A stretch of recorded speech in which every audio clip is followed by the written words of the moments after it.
Some viewers may find the following video disturbing. Viewer discretion is advised. In a world brimming with wonders, both natural and man-made, stand monuments that have captivated hearts and minds for generations. The Eiffel Tower, reaching skyward in a lattice of iron and dreams. The pyramids of Egypt, tombs of pharaohs, silent across the millennia. And the Great Wall of China, a serpentine fortress stretching beyond horizons. These places, each a testament to human ingenuity and spirit, have drawn countless souls to admire, to wonder, and to pay homage. But what if I were to tell you that these icons, these bastions of history and culture, share a connection more peculiar than their UNESCO status, that each has been visited, not just by the tourists and the historians, but by a man whose legacy is as liquid as it is legendary. This man, known only as the Pissman, has embarked on a journey most unconventional, leaving behind a trail not of footsteps, but of urine, at some of the world's most revered sites. Yes, you heard correctly. The Pissman, an individual whose mission, cloaked in the anonymity of the night, has been to christen these landmarks in a manner most would dare not even conceive. And so we embark on this journey, not just to uncover these dampened sites, but to understand the man behind the myth. Who is the Pissman? What drives a man to such lengths? And what, if anything, can we learn from his watery signature upon the canvas of our world? Join me as we delve into the mystery, the legend, and the slightly acidic reality of the Pissman. To peel back the layers of the enigma known as Pissman, our journey now takes us to the study of Dr. Jackson Roosevelt, a cultural anthropologist who has dedicated years to understanding the peculiar impact of this curious individual. Good morning, Dr. Roosevelt. I think your mic is muted.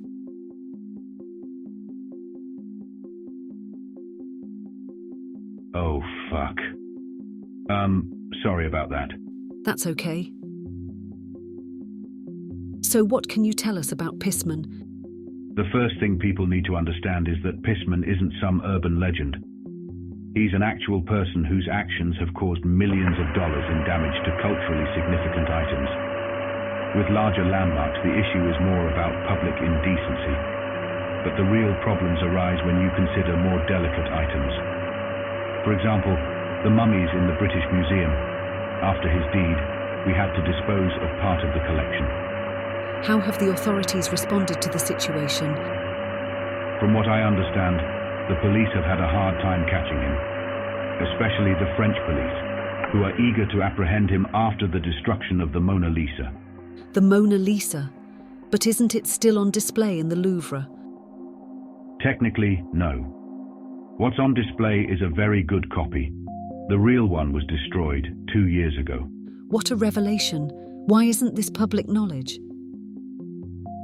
Well, it is known, but it hasn't been widely publicized in the media, so most people are unaware. So how long has Pissman been operating? We don't have accurate information. Some say it started as early as 2012, while others suggest as late as 2020.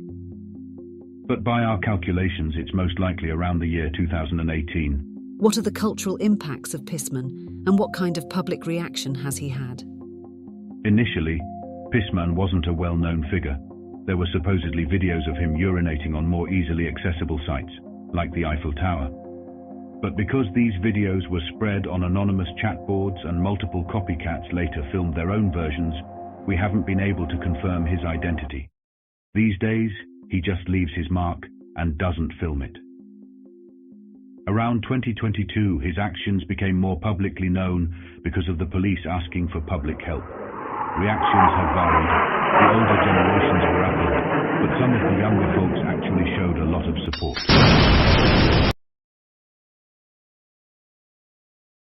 Well, folks, that took an unexpected turn. We had to cut our interview short because Dr. Roosevelt suddenly disconnected from the call.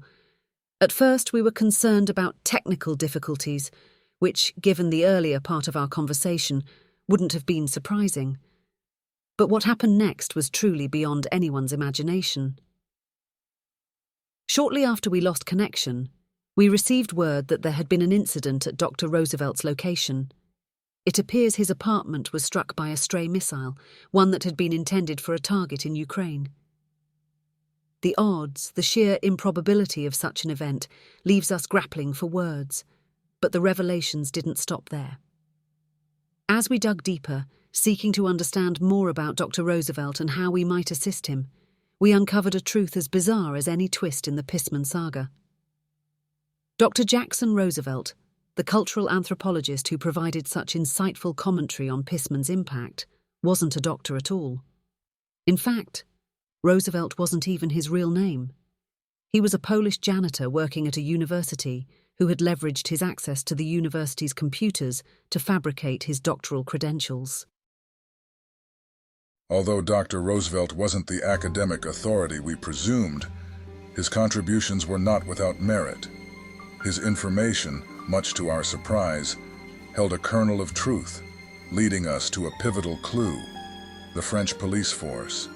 It appears they have made the most significant strides in the case of Pissman, their efforts shadowing our own quest for understanding. Reaching out to them, our initial contact was met with a cold front of resistance. The French police were, to put it mildly, less than enthusiastic about our documentary endeavors. Their reception was tinged with rudeness, a stark reminder of the sometimes prickly nature of international cooperation. Yet undeterred and driven by the pursuit of truth, we navigated through this bristling thicket of diplomacy with persistence. And, admittedly, a few well-placed incentives. It was through these unorthodox methods that we finally secured an interview with a police representative. Disgruntled yet willing to share, this individual's insights promised to peel back the layers of bureaucracy and reveal the raw, unvarnished pursuit of Pissman. The French, it seems, are not universally thrilled to collaborate with documentarians. Yet the story we seek to tell is one that transcends boundaries, both geographical and cultural. As we prepare to delve into this new chapter, let us carry with us the lessons learned thus far. That wisdom does not always wear the robe of academia, that truth can be as elusive as a shadow in the night, and that sometimes the most unassuming voices carry the echoes of reality. Despite the hurdles, our journey continues, now armed with the cautious cooperation of the French police, as we edge ever closer to the heart of the mystery that is Pissman. After navigating through a bit of a rough start with the French police, we managed to open a line of communication. I sent over a list of questions via email, hoping for some detailed responses. What we got back was an audio file. It was all in French, of course, but we've translated it into English for you. Yes, we have been on the trail of Pissman, that cochon. The first alert came when someone witnessed a man publicly urinating at the Chateau de Versailles. By the time we arrived, only a small puddle remained as evidence. Then he was spotted in Bordeaux, desecrating our prized wines. The locals began calling him Le Diable. Our phones rang off the hook with sightings from across France, but hélas, we were powerless. He was too elusive, especially after he defiled the Mona Lisa. That's when our pursuit intensified. We hunted him day and night, and our first break came at the Eiffel Tower. He managed to escape, but he left behind his backpack. Inside, we found an assortment of monster energy drinks and beer, a true gourmand of bad taste. Ingeniously, we placed a tracking device in the backpack and returned it, hoping he would lead us straight to him. Of course, we could have attempted to capture him then and there, but he was too fast. And, franchement, his operations often coincided with our lunchtime, which was past possible. We began tracking his movements via satellite, only to discover he had left the country, bound for Finland. Upon his arrival, we alerted the local authorities, but our English accent proved too challenging for them. So, we dispatched agents to follow him. First, he visited a city called J something. I never could get the pronunciation right, where he lingered for a few days before venturing into the remote Finnish wilderness. We might have pursued him further, but the local roads, if you can call them that, were deplorable. Our agents couldn't navigate through. And then, as if by some cruel twist of fate, the tracking device went silent in the evening. So, there you have it. Our chase led us through the heart of France to the icy expanses of Finland, always one step behind this elusive esprit. It's a tale of frustration, of missed opportunities, and of lunches interrupted. But the hunt for Pissman continues, quoi qu'il en coûte. As the chapter closes on the French police's pursuit of Pissman, one might wonder, is this where our story ends? Was our quest for the truth in vain? Far from it. With a bit of financial persuasion, we obtained the coordinates of Pissman's last known locations in Finland from the authorities. Our intrepid reporter, Jess, was dispatched to the land of 1,000 lakes to pick up the trail. First, she ventured to the city of Jam. The name escapes me now. But regardless, the locals there were perplexed, having no knowledge of the man who had become our modern-day phantom. Undeterred, Jess pushed on, setting her sights on the wilderness that had thwarted the French agents. Upon my arrival in Finland, I rented a car and made my way to the coordinates provided by the French police. To my surprise, the roads were in excellent condition, contradicting the tales of impassable wilderness. My destination led me to an old red cabin, nestled quietly in the serene Finnish landscape. On the yard, I encountered 3 middle-aged gentlemen, seemingly engrossed in a game of beer pong, their laughter echoing through the trees. The air of joviality, however, belied their inebriated state. Approaching with caution, I introduced myself and inquired about the cabin. They shared that it was an old family inheritance, one of the men explained, gesturing to the wooden structure with a hint of pride. Curiosity piqued, I broached the subject of Pissman. Initial confusion painted their faces until realization dawned on one of them. His demeanor shifted, a seriousness overtaking the mirth. "Now's not a good time," he insisted with a plea in his eyes. "Leave us be and I'll send you a letter detailing everything, on the condition you promise not to disclose this place and to leave us in peace." I agreed.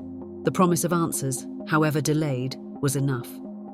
And so, with a mixture of disappointment and anticipation, I left the cabin and its secrets behind, the promise of a letter the only link to the elusive Pissman.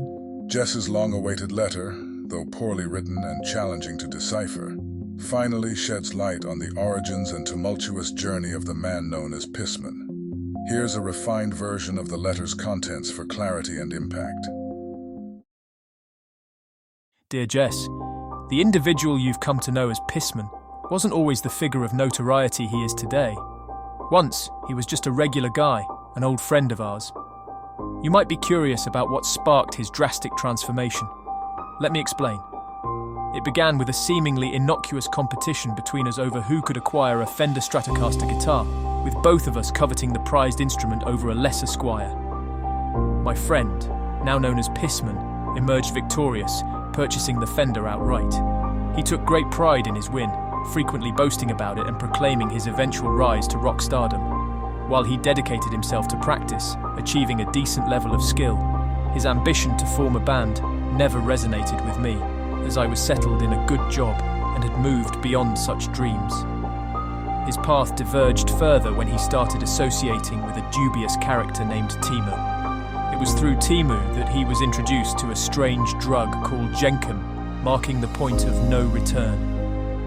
Under its influence, my friend's behavior spiraled into madness.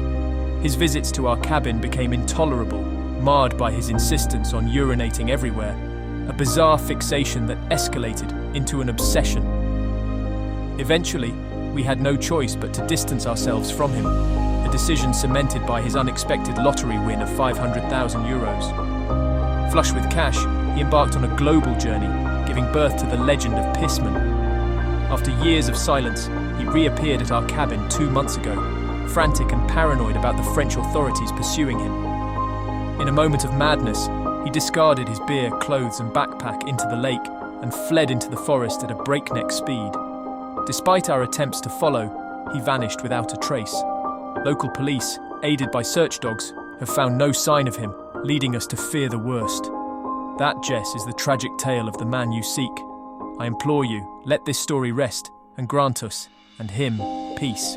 And so we come to understand the man known as Pissman. Once regarded as little more than an urban legend, we now see him as he truly was, a mere mortal, complex and conflicted. To some, he was a menace, a harbinger of chaos in public spaces, viewed through a lens tinted with fear and disapproval. Yet to others, he stood as a figure of defiance, an unconventional hero who dared to challenge societal norms in the most peculiar of ways. Was he merely a lunatic, lost to his own obsessions? Or could he be considered, in some strange, modern sense, a reincarnation of the great philosopher Diogenes, seeking honesty in a world masked by pretense? The answer, perhaps, is as elusive as the man himself. As I close the pages of this documentary, it's time for reflection, for rest, and... Why are my shoes wet? Oh no.